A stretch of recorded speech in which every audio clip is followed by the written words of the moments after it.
Hello guys, welcome to my vlog. इस vlog में मैं आप लोगों को किर्गिस्तान के हवाले से बताना चाहता हूँ कि किर्गिस्तान अगर आप यूएई रेजिडेंट है तो आप कैसे जा सकते हैं। ठीक है, उसके लिए जो इजी स्टेप है मैं आपको आपके साथ शेयर करता हूँ।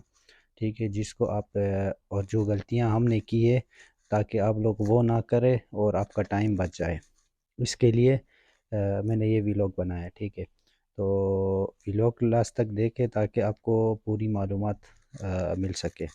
ठीक है, और फिर आप यहाँ पे आने के बाद या वो प्रोसेस में जो है वो गलती करके अपना टाइम वेस्ट ना करें। ठीक है, जो गलतियाँ हमने की है, सबसे पहले ई वीज़ा अप्लाई नहीं करो। ठीक है, ई वीज़ा मिल जाता है किर्गिस्तान का यूएई रेजिडेंस के लिए, लेकिन आपने ई वीज़ा अवॉइड करना है। ठीक है, इसके रीज़न क्या है मैं आपको बताता हूँ।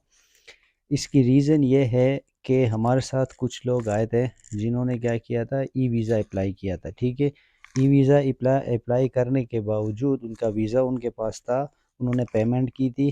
ठीक है, अराउंड $50 इसकी कुछ फ़ीस है, वीज़ा फ़ीस उन्होंने पे किया था। लेकिन जब वो लोग यहाँ पे आए तो उन्होंने कहा वो पेमेंट जो है वो एक्सेप्ट नहीं है। ठीक है, तो इसका मतलब क्या हुआ कि उनको दोबारा वो पे करना पड़ा। ठीक है, जो कि एक गलती आपने ये नहीं करना है। ठीक है, क्योंकि आपको यूएई रेजिडेंट है और आपके पास एमिरेट्स आईडी है तो आपको ऑन अराइवल वीज़ा मिल जाता है। ठीक है, पहली चीज़। दूसरी चीज़, अगर आप नॉर्मल डेज़ में आते हो तो वीज़ एयरलाइन जो है अबू धाबी से आपको बहुत ही रिजनेबल प्राइस में आता है। ठीक है, उसी एयरलाइन को आप यूज़ करें। ठीक है, अगर आप जो है जैसे हम लोग अभी आए हैं ईद के मौके पे, यहाँ पे क्या है, ईद के मौके पे बहुत सारे लोग जो है वहाँ से आते हैं। ठीक है, बहुत रश है, तो इसकी वजह से क्या है यहाँ पे एक तो फ़्लाइट के रेट बढ़ जाता है और दूसरी चीज़ यहाँ पे होटल्स वगैरह के रेट्स फिर बढ़ जाते हैं। ठीक है, तो ये चीज़ आपने अवॉइड करना है। अच्छा, इसके अलावा अगर आपने आप जो है जब आप एयरलाइन के जाएंगे अबू धाबी एयरपोर्ट में, तो आपके पास खाली ये ऑप्शन रहता है कि आप खाली बैगेज वाले हो। ठीक है, आपके पास एक ही सिंगल बैग है, तो आपने जो दूसरा लगेज वाले लाइन में नहीं रखना है। ठीक है, इसके लिए एक सेपरेट लाइन है जिनके पास खाली हैंड कैरी है, तो आप वहाँ जाए, आपको तकरीबन 5 से 10 मिनट में आपका काम हो जाता है। ठीक है, और विद इन 30 मिनट्स आपका पूरा प्रोसेस अबू धाबी एयरपोर्ट में कंप्लीट हो जाता है। ठीक है, तो ये एक है। उसके अलावा जब आप यहाँ पहुँचोगे, ठीक है, तो मेन चीज़ यहाँ पहुँचने के बाद आपने क्या करना है। ठीक है, कोशिश करो अगर आप कर सकते हो तो सीट आगे बुक करो। ठीक है, जितना सीट आपका आगे होगा आप उतनी जल्दी बाहर जाओगे। ठीक है, जब आप बाहर जाते हो, ठीक है, तो वहाँ बसेस आते हैं, शटल बसेस, वो आपको लेके थोड़ा सा ही डिस्टेंस से आपको वहाँ पे इमिग्रेशन के पास ड्रॉप आउट करते। ठीक है, तो वहाँ से आपने क्या करना है, यहाँ से ये एक गलती मैं आपको बता रहा हूँ, इसको आप अपने जहन में रखें, ये अपना करें जो हमने की है। वहाँ से आप डायरेक्ट डायरेक्ट जाइए, वहाँ पे इमिग्रेशन ऑफिसर है। ठीक है, वहाँ पे एक ही जो है काउंटर है, जब हम आए थे एक ही काउंटर था, तो अभी इन फ्यूचर में मेरे ख्याल से वो लोग वो काउंटर भी बढ़ाएंगे वहाँ पे। तो एक ही काउंटर है, वहाँ जाए डायरेक्ट, वहाँ पे आपने क्या करना है, एक पेपर मिलता है उसका जिसमें आपने डिटेल लिखनी होती है। ठीक है, आपका नाम, आप की नेशनैलिटी, आप कौन सा डॉक्यूमेंट्स पेश कर रहे हो, तो डॉक्यूमेंट्स में आप पासपोर्ट और एमिरेट्स आईडी दोनों मेंशन करें। ठीक है, और दोनों का नंबर मेंशन करें, क्योंकि अगर आप खाली पासपोर्ट मेंशन करते हो और आपके कंट्री को ऑन अराइवल वीज़ा नहीं है तो फिर हो सकता है आपका वीज़ा रिजेक्ट हो। तो इसीलिए आप क्या करें, दोनों आप जो है वहाँ मेंशन करें। ठीक है, और आपने क्या करना है, ये मेन चीज़ ये है, आपको बस से उतर के डायरेक्ट इमिग्रेशन ऑफिस में जाना है, किसी का वेट नहीं कर। अगर आपका फ्रेंड, उसकी सीट नॉर्मली वीज़ा लाइन में सीट अलग अलग होता है। ठीक है, उसकी सीट अलग है भी तो आपने उसका वेट नहीं करना, क्योंकि वो उसने आना है उसी इमिग्रेशन काउंटर के पास ही। ठीक है, तो आप वहाँ पे जाके पेपर ले ले, उसका भी अपना भी, और अपने पेन तो वहाँ मिल जाते हैं। ठीक है, लेके आओ तो अच्छी बात है अपने साथ। तो वो पेपर जल्दी फिल करना शुरू करो, जितना पेपर जल्दी फिल करोगे उतना ही आपका काम, आपका टाइम यहाँ पे काम जल्दी हो जाएगा और आपका टाइम बच जाएगा यहाँ पे। ठीक है, ये जो मिस्टेक है आपने नहीं करना है।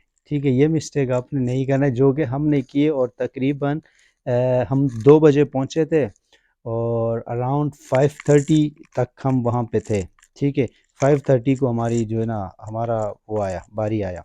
तो ये आपने नहीं करना है। जैसे आप उतरोगे बस में जाओ, अपने जो आपके साथी आपका फ्रेंड है उसको मुश्किल नहीं है, वो वहीं पे आएगा। आप जाओ डायरेक्ट वहाँ से पेपर लेके उसको फिल करके वहाँ पे वेट करो। ठीक है।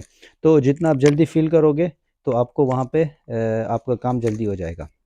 उसके अलावा आपको वहाँ पे चाहते हैं, मांगते हैं ये लोग पासपोर्ट, एमिरेट्स आईडी और वो फॉर्म। ठीक है। और वो फॉर्म आपने फोल्ड नहीं करना है, सीधा ही रखना है। फोल्ड करोगे फिर वापस दे देते, इसको सीधा करके दे दो। तो ये चीज़। तो फिर उसकी पेमेंट, पेमेंट जो है कैश में नहीं है, पेमेंट वहाँ पे आपने क्रेडिट कार्ड से या डेबिट कार्ड से पे करनी है। ठीक है।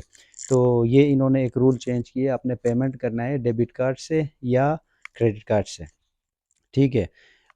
इसके अलावा जब आप बाहर जाते हो, ठीक है, तो सिम के लिए उसमें जैसे ही बाहर निकलते हो वहाँ पे सिम ये लोग क्या करते हैं, सेल आउट करते हैं। ठीक है। वो कहते हैं कि भाई $10 की सिम है और आपको इतने स्पीड में देंगे। वो नहीं ले लो। आप वहाँ से बाहर जाए, बिल्कुल एग्जिट करके जहाँ पे जो टैक्सी वाले वेट कर रहे हैं उस एरिया में जाए, और साथ में जो है ना काउंटर है। ठीक है। वो आगे वहाँ पे जो है ना वहाँ पे आप सिम ले लो तो आपको तकरीबन $3 की सिम मिलेगी। $3 का सिम जिसमें एक हफ्ते के लिए अनलिमिटेड इंटरनेट है। तो वो आप ले लो। वो आप लेने के बाद फिर टैक्सी आप यहाँ पे, इसकी एप्लीकेशन है, वो एप्लीकेशन आप यूज़ करो।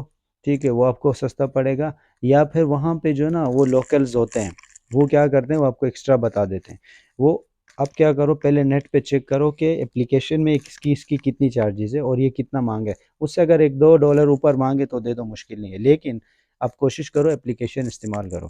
तो हमारे केस में क्या हुआ था, हमने जहाँ से सिम लिए थे वही लड़का वो शहर में रहता था, उसका ड्यूटी ख़त्म हो गया, उसने कहा मैं शहर जा रहा हूँ, मुझे आप $10 दे दो तो मैं आपको छोड़ देता हूँ। तो हमने कहा वेल एंड गुड, चलो, क्योंकि वो दूसरा जो टैक्सी वाला था वो हमसे $20 मांग रहा था, और उसके साथ बारगेनिंग करके उसने $15 पे डन करके वो रुका हुआ था। हमने कहा हम नहीं आ रहे हैं। ठीक है। तो वो चला गया था बहरहाल। फिर ये चीज़ आपने देखनी है। उसके बाद यहाँ पे आओगे तो शहर अच्छा है, आप इंजॉय करोगे। एंड आई बिलीव बहुत अच्छा है, लोग भी अच्छे हैं, कोई तंग नहीं करेगा। खाना भी आपको बहुत सारे यहाँ पे आपके जिस टाइप का आप फूड चाहो, फास्ट फूड हो या फिर एशियन फूड हो, और यहाँ के अपने फूड आपको मिल जाएंगे। तो ये जो प्रोसेस है, ये प्रोसेस में आपने गलती नहीं करना। तो होपफुली ये वीडियो आपके लिए इंफॉर्मेटिव होगा। तो क्योंकि जो गलती हमने की है ताकि आप वो ना करें, तो इसके लिए मैंने ये वीडियो बनाई थी। तो अगर वीडियो पसंद आए तो प्लीज़ लाइक करो और अपने दोस्तों के साथ शेयर करो, ताकि जो लोग किर्गिस्तान आना चाहते हैं ऑन अराइवल वीज़ा पे, उनको उनका टाइम बच सके और उनके जो है ना कुछ पैसे बच सकें। So thank you so much.